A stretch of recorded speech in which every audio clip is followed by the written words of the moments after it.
enfin de vérité, l'amour a soif d'amitié. Je suis assoiffé, affamé, je ne sais si c'est de toi, je ne sais si c'est de ce visage radieux, soleil dans ma vie.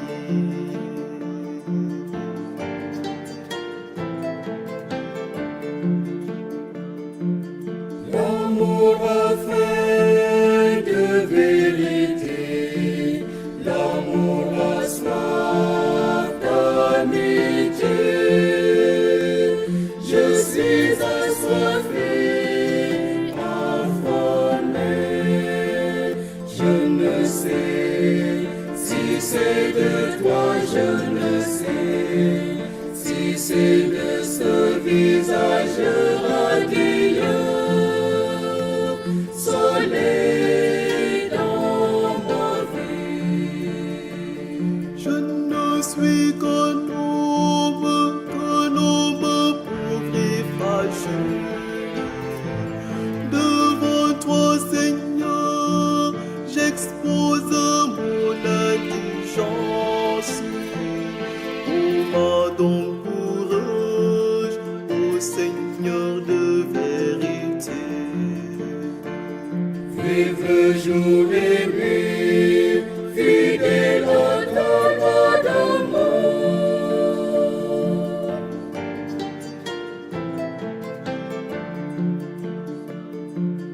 L'amour a faim de vérité, l'amour a soif d'amitié.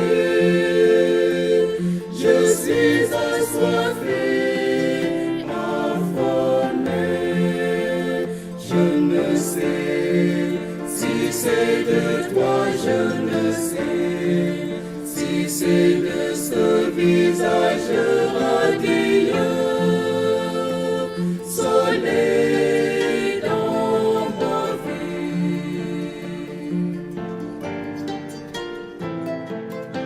Parole de Dieu et louange de l'Afrique. Parole de Dieu et louange de l'Afrique est votre émission dominicale présentée en ce 31e dimanche du temps ordinaire par Joanna Sylvie Yvette Manga et Joseph Gutsane. Amis croyants, que la grâce et la paix de Dieu soient toujours avec vous. Les lectures bibliques de ce dimanche viennent orienter notre vie dans un sens magnifique et nous rappellent la loi d'amour qui doit imprégner la vie de tout homme. C'est le premier de tous les commandements. Nous le trouvons d'abord dans le livre du Deutéronome, dans la première lecture. Tu aimeras le Seigneur ton Dieu de tout ton cœur, de toute ton âme et de toute ta force. Ce texte nous demande de craindre le Seigneur. Il ne s'agit pas d'en avoir peur, mais de l'aimer et d'observer tous ses commandements. Seule cette obéissance fidèle et aimante permet au peuple de bénéficier des promesses de Dieu. Tout au long de la Bible, nous découvrons un Dieu qui fait alliance avec son peuple. Il attend de chacun une réponse libre et aimante. L'Évangile nous invite à faire un pas de plus. Il nous présente un scribe qui pose à Jésus cette question. Quel est le premier de tous les commandements? Cette demande est très importante. Il s'agit de bien repérer le commandement que nous devons suivre avec la plus grande attention, la plus grande générosité et la plus grande fidélité. C'est aussi une question difficile. Dans la Bible, on trouve 613 préceptes. Ils ont été résumés en 10 commandements. Mais celui que Jésus met en avant n'est pas dans la liste des 10 commandements. Ces derniers sont principalement des interdictions. Ils posent des limites. Tu n'auras pas d'autre Dieu que moi. Tu ne commettras pas de meurtre. Tu ne porteras pas de faux témoignages contre ton voisin. Ces interdictions sont importantes. En les transgressant, on se met en dehors de l'amour de Dieu. Mais des commandements négatifs ne peuvent suffire à orienter notre vie de façon positive. Quand on éduque un enfant, on ne lui montre pas seulement ce qui est interdit, on s'efforce de lui montrer un idéal de vie. Pour notre vie chrétienne, c'est la même chose. Il nous est demandé de ne pas tuer, de ne pas voler, de ne pas apporter de faux témoignages. Mais tout cela ne peut suffire à constituer un idéal de vie. C'est pour cette raison que Jésus nous ramène vers l'essentiel. Tu aimeras le Seigneur ton Dieu de tout ton cœur, de toute ton âme, de tout ton esprit et de toute ta force. Et voici le second. Tu aimeras ton prochain comme toi-même.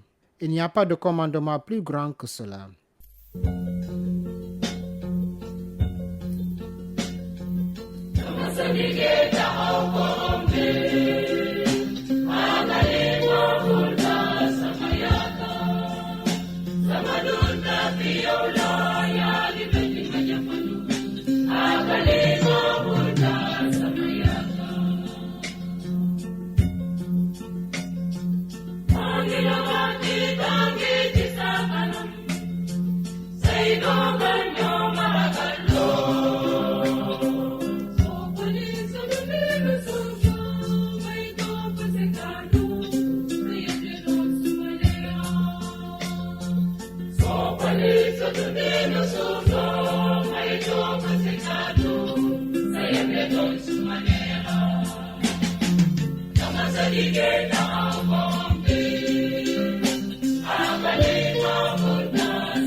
Lecture du livre du Deutéronome.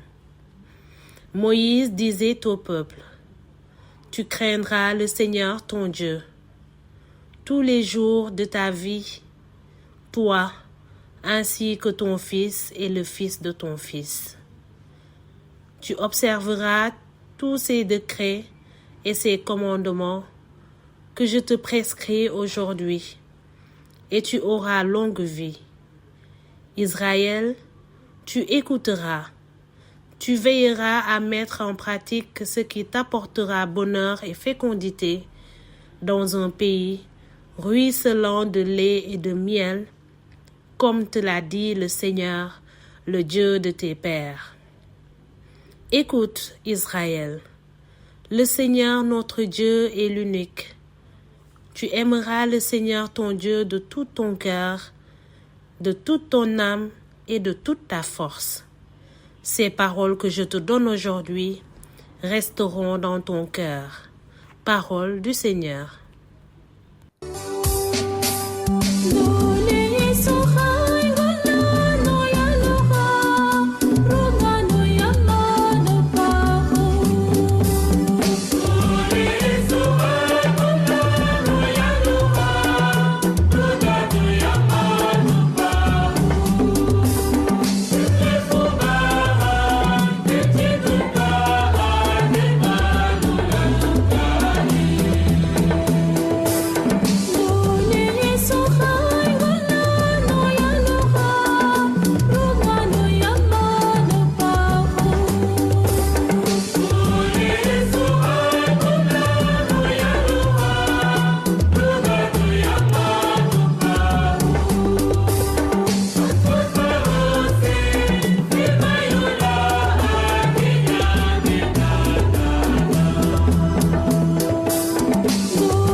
Lecture de la lettre aux Hébreux. Frères, dans l'ancienne alliance, un grand nombre de prêtres se sont succédés parce que la mort les empêchait de rester en fonction. Jésus, lui, parce qu'il demeure pour l'éternité, possède un sacerdoce qui ne passe pas. C'est pourquoi il est capable de sauver d'une manière définitive ceux qui, par lui, s'avancent vers Dieu, car il est toujours vivant pour intercéder en leur faveur. C'est bien le grand prêtre qu'il nous fallait, saint, innocent, immaculé. Séparé maintenant des pécheurs, il est désormais plus haut que les cieux. Il n'a pas besoin, comme les autres grands prêtres, d'offrir chaque jour des sacrifices, d'abord pour ses péchés personnels, puis pour ceux du peuple. Cela, il l'a fait une fois pour toutes en s'offrant lui-même. La loi de Moïse établit comme grand prêtre des hommes remplis de faiblesse, mais la parole du serment divin qui vient après la loi établit comme grand prêtre le Fils conduit pour l'éternité à sa perfection. Parole du Seigneur.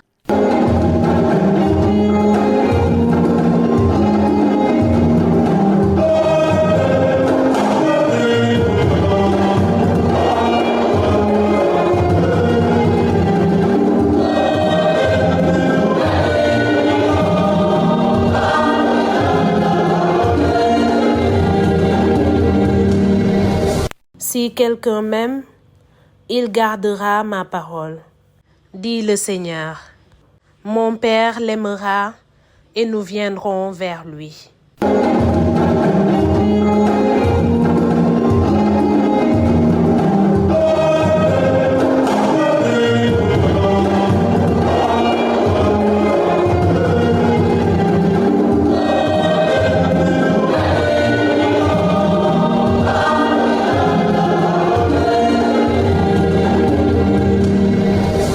Évangile de Jésus-Christ selon saint Marc. En ce temps-là, un scribe s'avança vers Jésus pour lui demander « Quel est le premier de tous les commandements ?» Jésus lui fit cette réponse. « Voici le premier. Écoute Israël, le Seigneur notre Dieu est l'unique Seigneur. Tu aimeras le Seigneur ton Dieu de tout ton cœur, de toute ton âme, de tout ton esprit et de toute ta force. Et voici le second. Tu aimeras ton prochain comme toi-même. Il n'y a pas de commandement plus grand que cela. » Le scribe reprit. « Fort bien, maître, tu as dit vrai. Dieu est l'unique, et il n'y en a pas d'autre que lui. L'aimer de tout son cœur, de toute son intelligence, de toute sa force, et aimer son prochain comme soi-même, vaut mieux que toute l'offrande d'holocauste et de sacrifice. » Jésus, voyant qu'il avait fait une remarque judicieuse, lui dit, « Tu n'es pas loin du royaume de Dieu. » Et personne n'osait plus l'interroger. Acclamons la parole de Dieu.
Amis croyants, Jésus nous transmet ainsi un message de la plus haute importance.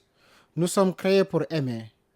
Dieu qui est amour nous a créés pour que nous puissions nous aussi aimer et demeurer unis à lui. nous ne trouvons la vraie joie qu'en aimant. Il ne s'agit pas d'abord de faire beaucoup de choses, mais de vivre selon un esprit filial envers Dieu et fraternel envers les autres. En nous faisant le prochain des autres, nous nous approchons de Dieu qui est amour. Mon prochain, c'est celui que je prends le temps d'écouter et de rencontrer. C'est un seul et même amour qui nous attire vers Dieu et vers les autres. Nos capacités à aimer peuvent être blessées, mais le Seigneur est toujours là pour nous remettre sur la bonne voie. La lettre aux Hébreux dans la seconde lecture va dans le même sens. Elle nous montre en Jésus le grand prêtre qui s'est offert à Dieu en sacrifice pour nos péchés. Il nous manifeste ainsi le plus grand amour qui soit possible. Cet amour inimaginable, nous le découvrons dans sa double dimension, envers Dieu et envers le prochain. C'est en nous tournant vers la croix que nous commençons à comprendre ce que veut dire aimer. Par sa mort et sa résurrection, Jésus nous a ouvert un passage vers ce monde nouveau qu'il appelle le royaume de Dieu.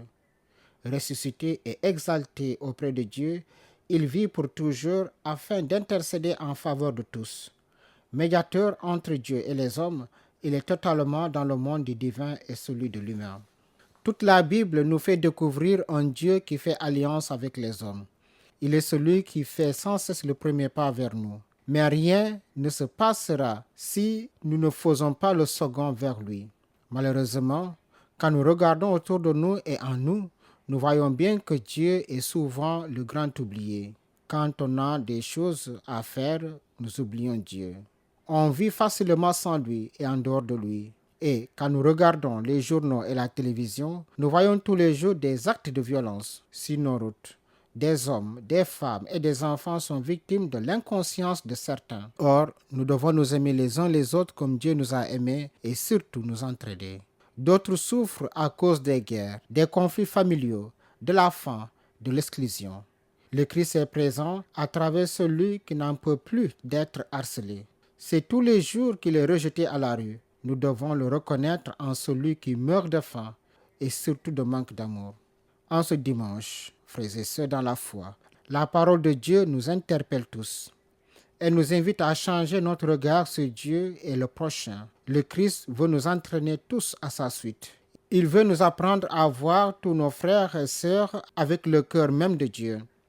Alors, ne passons pas une journée sans accomplir au moins un acte de bonté à l'égard de ceux et celles qui nous entourent. C'est cela qui fait la valeur d'une vie. Quand nous célébrons l'Eucharistie, nous communions à l'amour du Christ pour le Père et pour chaque être humain, sans distinction de race, de religion ni de peuple. C'est se mettre en disposition d'aimer. En ce jour, nous te prions, Seigneur, envoie ton esprit qui renouvelle la face de la terre. Yeah.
Vous suivez votre émission dominicale Parole de Dieu et louange de l'Afrique. Cette émission vous a été présentée par Joanna Sylvie Yvette Manga et Joseph Gutsane. Nous vous souhaitons de passer un bon dimanche et une sainte semaine dans le Christ.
Béni